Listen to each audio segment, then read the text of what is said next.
I truly believe there is a level of healthy delusion, because what are we talking about? What are we talking about? What are we talking about for real? Hello everyone, welcome back to my channel. My name is Vivi Price. If you want to stick around for not only my message, but this look, keep watching. We're getting right into it. The makeup is happening. Anyway, here we are. We are here to put on some makeup today. If you're new here, welcome. My name is Vivi Price. If you're not, welcome back. We got another get ready with me. Yeah, so that's what we're doing today. Okay, face. Let's get this out the way. Face is already washed and moisturized. I did put sunscreen on today. I'm going to go right in with my primer. Everything will be linked down in the description box below. So if you have any questions, that's where the products will be. And today we are talking about not taking no for an answer. That's what we're talking about. So let's get right into it. Right after I put on this primer, child. So foundation's on. I had to come back. I was a mess. I'm trying to cool down this foundation, but I don't think color theory is in my bag. I just think I need to get my perfect match and call it a day. But anyway, we're back. Not taking no for an answer. As I was scripting some of the videos that I really wanted to record, I started to think about, just the idea of doing things that you want to do in this life. And I just started to think about all the things that I think people think about before they do the things that they want to do. And I think one of the number one things that came to my mind was approval. Like when you have something that you like and you have something that you want to share, you're very, you want to share it. You want to have people that you love or people that you care about say, hey, that's a great idea. But the thing about that is, if you're looking for approval to do something that you want to do, is it something that you actually want to do? Because I truly believe that you should do the things that you want to do unapologetically, unabashedly, and fully. Like fully. I mean, I even have this in my own life where when I first started to do content, I really wanted people around me to want me to do it, which is funny because it's like, the whole reason why I even started my YouTube channel back then, at least back in 2019, when I was just a young buck out here, was because people told me to do it. It was like, oh, you'd be great at YouTube. You have this great personality or whatever that people were telling me, which is funny to think about that after the fact. I was like, I really want people to tell me that it's good. I really want people to tell me that I'm doing a great job or tell me that I should do this thing. Like I'm really good at this thing. So they say, so I should be doing it, right? Reformed people pleaser is a whole different thing. As a reformed people pleaser back then, I was like, oh, well, if people like it, then I should do it because it's gonna help, it's gonna appease, or what it's going to do the thing. I'm gonna be helpful if I do it. It's like, but why do you actually want to do it? You know what I mean? Like, why do you actually want to do it? Because at the end of the day, you're the only one that's gonna be doing it. You're the one that's gonna actively have to find ways to do it. So there's that, right? So yeah, I think people when they first want to do something, they start to want to do this thing initially for the approval or wanting the approval of other people. And I think that can be very, very dangerous, not only dangerous, but a waste of time, because the approval that you're looking for should be the one that you're trying to give yourself. And I know that is very hard to do. And I know that people say it all the time and it sounds so cliche, like, oh, everybody's saying the same thing. But when you really sit and think about it, the reason why, if everybody's saying the same thing, then there has to be some fact behind it, is the way I see it. Like cliches are not cliches for no reason. Why reinvent the wheel? That's genuinely how I feel about it. Why reinvent the wheel when you have people out there that already have a system or that already have the wheel made? Like, I don't know. I feel like when we're really talking about doing things that we want to do, it really is one of those things where you're kind of limiting yourself. You have all these limiting beliefs. You're kind of like, well, I don't know. How is it going to be received? Are people really going to like it? Should I even be doing it? And to an extent, it's understandable because wanting to be liked is a universal human experience. People want to be liked. Nobody doesn't want to be out here like, oh, I just want people to hate me. That's very odd. It's a very odd thing to really want. Like being the villain, like even the villains don't really want to be villains, and how they got there was because they wanted to be liked in the first place. So it's like people want to be liked, and I understand that when you're doing something, you want people to like it. You want other people to approve it. You want to also feel like you're doing the right thing. Most people, I don't think everybody feels this way, but the generalized feeling of, yeah, I just want people to feel like I'm doing the right thing. I want people to like me. I want people to like it. I feel like the best way to combat your limiting beliefs is by doing the thing. I said this in a couple of videos ago where I was saying, show up and do it anyway. Like you have to combat that limiting belief by doing the action, by doing the thing. If you feel like you're wanting to do something, but you're so caught up in how other people are going to perceive it or how other people are going to think about it or whatever it could be. Like, I think your priorities are in the wrong place. Genuinely. Your priorities are in the wrong place because you have to want to do it in the first place. And you have to be the one to continue to do it or sustain it after you begin. It's not just the beginning process, it's also the in-between. When you show up and do the thing anyway, you are combating your limiting beliefs wrong. Instead of feeding into the negative thoughts of, oh, I don't think I'm gonna be good enough, I don't think this is gonna work, whatever else that you're feeling, maybe you should just show up and do it and be like, you know what, I'm gonna do it and see if how I do this thing. Like, see what happens, what comes of it, what are the results? You get what I'm saying? Like, instead of just being like, oh my God, I can't believe this thing, I don't know if I'm able to do it. How about you show up and prove your limiting beliefs wrong? That's exactly what they are. They're limiting beliefs. They're limiting you. There is no box. There is no limit. I know people talk about delusion all the time and there's like healthy delusion, but I truly believe there is a level of healthy delusion because what are we talking about? What are we talking about? What are we talking about for real? Do you believe in the vision enough to go through the process? People talk about, oh, you have to just believe it. You have to just believe it. Like, you have to literally go into a certain level of healthy delusion, or maybe not completely healthy, but delude yourself enough to believe it no matter what. Do you believe in yourself? Do you believe in the thing that you want to do enough to go through that process?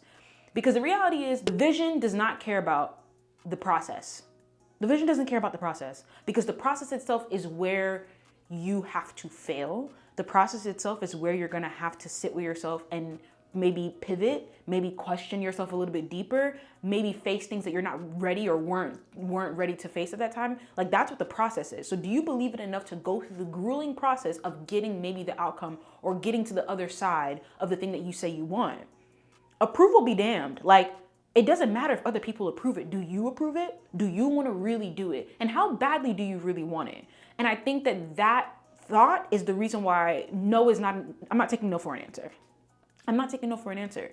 I'm not taking no for an answer when it comes down to my fitness and my health journey. I need to make sure that I get what I want out of that. I'm not taking no for an answer when it comes down to my passion project, which is this, YouTube. I'm not taking no for an answer when it comes down to a career, when I want to build a career and how I want to go about it. I'm not taking no for an answer. No is not an answer.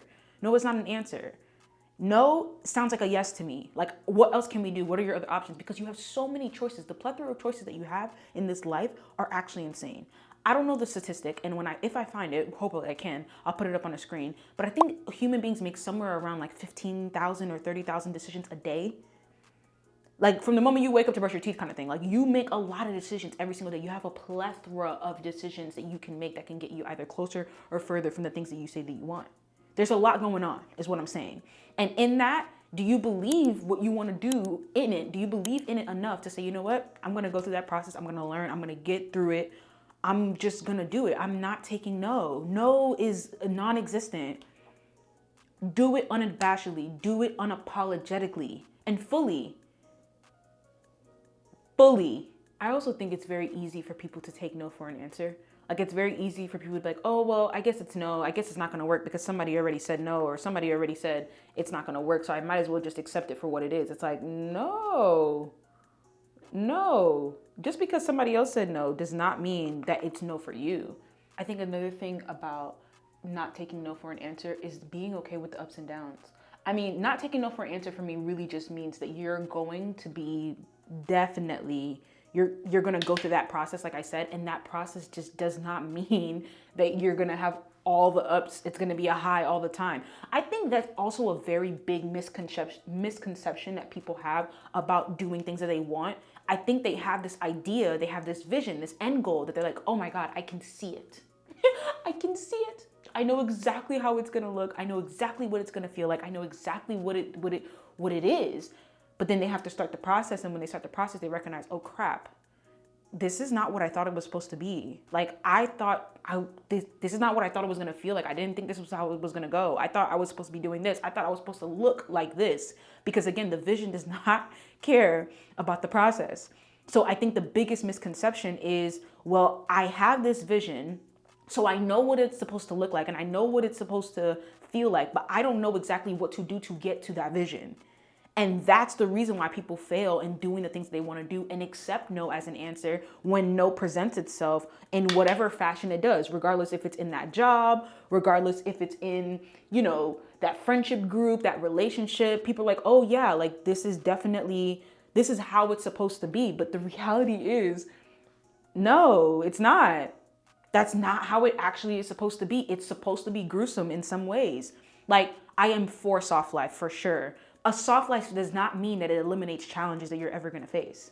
And just because you're going through this weird process of trying to figure out what your vision is in regards to trying to figure out how to get to your vision, that does not mean that it's supposed to just be, you know, tulips and rainbows all the time. It's gonna be hard. And that's the part that I feel like when we ask the question, do you believe in it enough to go through the process? Like, are you okay with the hard? Are you okay with the uneasy? Are you okay with the uncomfortable? Because if you want something great, it's not gonna be easy. And if it's easy, it's not great. Like, what is their just one thing? I'd love to hear what yours is. My one bit of advice for you would be, if you don't try, you've already failed. Anything you want to do in life, just don't be afraid to go for it, no matter what people think. If you know within yourself, like, this is what makes me happy, this is my goal, just focus on it and don't worry about what anybody else thinks. And I'm presuming even when you had your little one, you probably saw that he was just one of your steps on your journey. Yeah, nothing great is easy.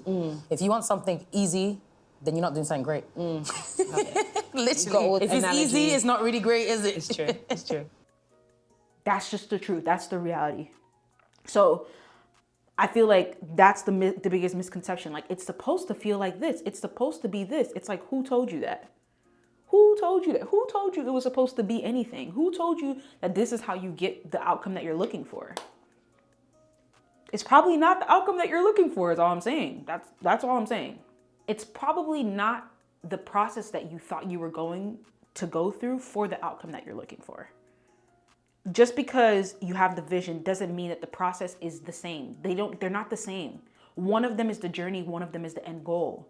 And people conflate the two. And that's the reason why they're like, oh, well, if it doesn't do this in the beginning, or if it doesn't feel like this immediately, then I'm just not doing it. It's like, no, that's not how that works. This bronzer looks beautiful.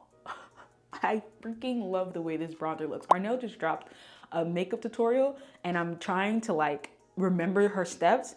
And the only couple steps that I already remembered, I'm like, this is looking pretty goddamn good for somebody who doesn't know what they're doing. That's all I'm saying. Anyway, you're not gonna be good at it the first time. That's just part of it. You're not gonna be good at whatever the thing that you say you wanna do the first time. It's just one of those things where doing it badly is part of getting good. You're not gonna just be good. You're not gonna just instantaneously be good. And I was thinking about that the other day in regards to being seen doing something badly because you're getting better at it or you're trying to get better at it. So it feels like, oh my God, I can't believe like this is, I'm so bad at this thing. But it's like, how are you gonna be able to get good at it if you're not bad at it first? And I completely understand the feeling of like embarrassment or like almost shame. I'm Haitian, so shame is how they raise our kids. Shame is how Haitian raises children. Like, we grow up with a lot of shame. And so I completely immediately, like, I'm very big on do not embarrass me. My parents didn't really beat us growing up. My dad, he will embarrass you. Like, he would literally say to you, do you want me to embarrass you right now? That was the threat. Baby, for me, don't embarrass me. There'd be times where I would be like, Dad, please, please do not. And so I'm very, very, very adverse to feeling embarrassed and shame like when I'm doing something, especially when I'm not good at it, because I'm like, oh my God, this looks so bad, or I'm so bad at this thing. What do I do? It's like, well, you just keep doing it until you get better. How are you going to be able to understand the good or appreciate the good if you don't have the bad? You're not going to be good at everything the first time. You're not going to have, this feeling of, oh, I'm so good at this thing. I know what I'm doing. Like, no, you're probably going to be bad at it. You're probably gonna be bad at it. So you just have to accept that you're not gonna be good at it the first time. You have to accept that it's gonna be hard to do it for the first time. And then accept that even if people are watching you or judging you, like at the end of the day, you're still doing something. You're trying to do something. You're trying to get better at something. And the thought of other people's perception of you is really not your business. It's not your business what other people think about you. It is literally not your business. It has nothing to do with you. Even if they vocalize what they think about you, it still has nothing to do with you. It has nothing to do with you. So it's like, just keep at it. Literally, just keep at it and keep trying and keep doing things that get you closer to getting better at it. instead of focusing on how bad you are at it right now. Because do you expect yourself to always be bad at something? If you don't try it in the first place, you're not going to get good.